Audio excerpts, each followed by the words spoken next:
बरी ब्लॉक अधीन औरंगाबाद रे स्वर्गत नीलमणि बेहेरा जहाकू समस्ते नील गुरुजी बोली संबोधन करते। आज सही नील गुरुजी एक वर्ष पूर्ति उपलक्षे एक स्मृतिचारण सभा अनुष्ठित हो जाइए।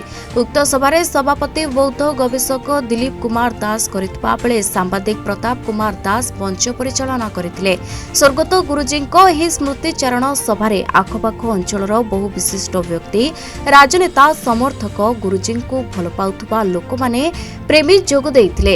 मृत्यु बेलकू तांकु 81 वर्ष बयस होइतिला। से जणे मिलापी मिष्टभाषी दरदी और अति सरल व्यक्ति हिसाब रे सारा अंचल रे सुनाम अर्जन करथिले। तांकर एही सभारे डॉक्टर नृसिंह बेहेरा, प्रोफेसर प्रमोद दास, प्राक्तन अध्यक्ष नीलमणि सामल, अवसर प्राप्त शिक्षक गगन बिहारी जेना, कर्णचंद्र घड़ाई, गोपबंधु दास, रोटारियन गिरीश बिहारी मिश्र, संस्थान महाविद्यालयर अध्यक्ष विजय कुमार दास प्रमुख योगदान करी स्वर्गत गुरुजी सर्वदा जनमानस रे चिर स्मृति बोली वक्ता माने कहिथिले। निमायरा कृषक नेता नीलमणि गुरुजी से होचन जणे माटीर मनीष जी माटी सहित लड़ीचंती एवं पेट पाटना पे लड़ीचंती। सरल जीवन यापन, साधा पोशाक, निराडंबर जीवन शैली, ता भितर लोक सहित गोटे सबुदिनिया हस हस संपर्क भितर से जमी बांधी रही है। यहाँ क्वचित लोक भितर देखा जाए। तेणु से भली जड़े व्यक्ति जे कि आज समाज हजि जाइछंती तांको स्मरण करवा एवं तांकर आदर्श को आज अन्य भाई बांटा ये हूँ प्रथम कर्तव्य।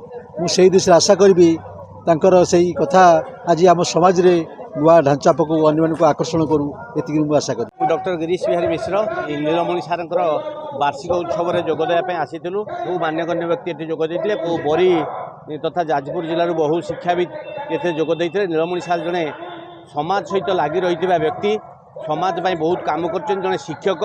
गुरुजी नाम अभिहित कर बरी अंचल छात्र छात्री मैंने नीलमणि गुरुजी बोली संबोधन करते।